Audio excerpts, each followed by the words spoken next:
Pasakay na sana sina Tia Isabel at Maria Clara sa karwahe, ngunit tiyempong dumating naman si Padre Damaso at tinanong sila kung saan sila patungo.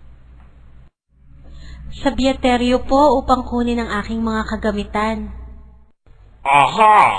Aha! Tingnan natin kung sino ang makapangyayari. Ang di karaniwang anyo ni Padre Damaso nang ito'y umakyat ay nakabahala kay Kapitan Tiago, kaya't sa kanyang pangingilag ay halos lumuhod sa paghalik sa kamay ng pari na ipinagkait nito.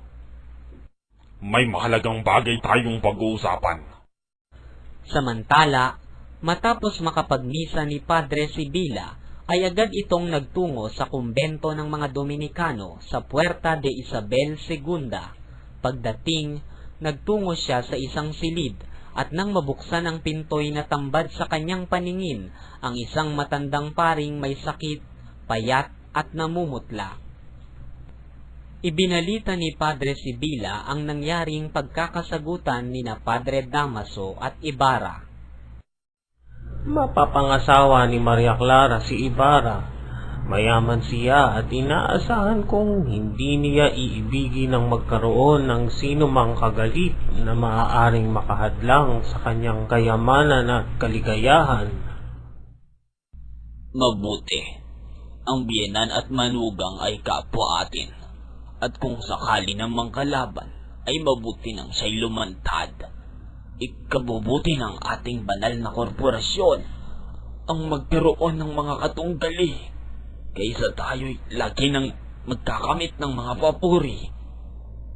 Kailangan tayong matuto at magpakabuti.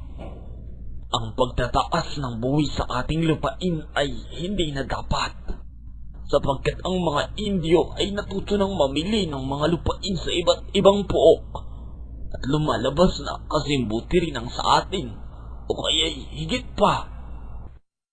Naibalita ni Padre Sibila na ang tenyenteng hindi rin nagsumbong sa Kapitan General at nangako pang makikiisa ng tapat kay Padre Damaso. Pagkatapos ng mga balitang ito'y nagpaalam na si Padre Sibila.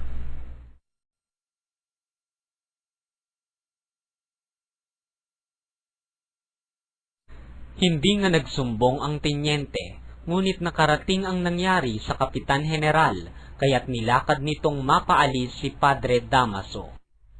Ayaw ko nang magkaroon ng mga basag ulo. Alam kong maraming pari ang ayaw sumunod sa aking utos at ginamit ng mga pari ang kanilang pamamaraan upang mailipat sa Padre Damaso sa isang bayang higit pang mabuti kaysa kanyang pinanggalingan. Kung hindi lamang ang alang bayang ito'y maaari nating maituwid ang mga maling palakad ng mga taong iyan. Samantala, natapos na ang pakikipag-usap ni Padre Damaso kay Kapitan Tiago. Hindi malaman ni Kapitan Tiago ang gagawin nang umalis si Padre Damaso. Bumuntong hininga habang payaot dito. Ang katakatakay pinatay ni Kapitan Tiago ang mga ilaw at kandilang patungkol sa paglalakbay ni Ibarra na kanyang ibinilin kay Maria Clara na itulos nang ito ay umalis.